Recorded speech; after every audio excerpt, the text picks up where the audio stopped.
पाकिस्तानी नागरिकांना भारत सोडण्याचा आजचा शेवटचा दिवस। भारत सरकारनं दिलेला अल्टिमेटम आज संपणार।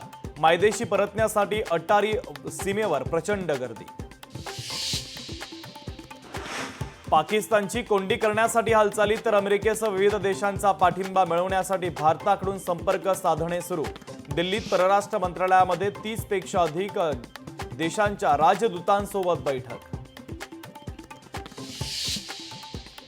पहलगामच्या हल्ल्यानंतर भारतीय सैन्याची दहशतवाद विरोधी मोहीम। आतापर्यंत 9 दहशतवाद्यांची घरं उद्ध्वस्त तर दहशतवाद्यांना मदत करणारे 446 पेक्षा अधिक जण ताब्यात।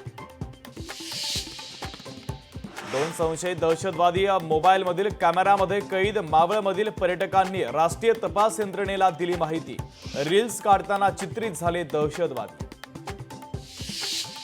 महाराष्ट्रात आलेला एकही पाकिस्तानी बेपत्ता नाही। मुख्यमंत्री देवेंद्र फडणवीसांचं स्पष्टीकरण। संध्याकाळपर्यंत सर्व पाकिस्तानींना भारताबाहेर पाठवण्याची व्यवस्था सुरू असल्याची मुख्यमंत्र्यांनी दिली माहिती।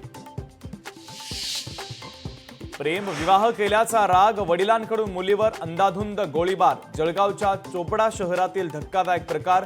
गोळीबारात मुलीचा जागीच मृत्यू तर जावई गंभीर जखमी।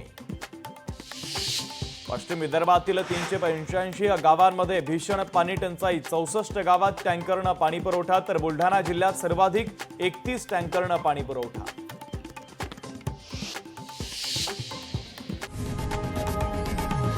लोकशाही मराठी ऐका, पहा, जागरूक रहा।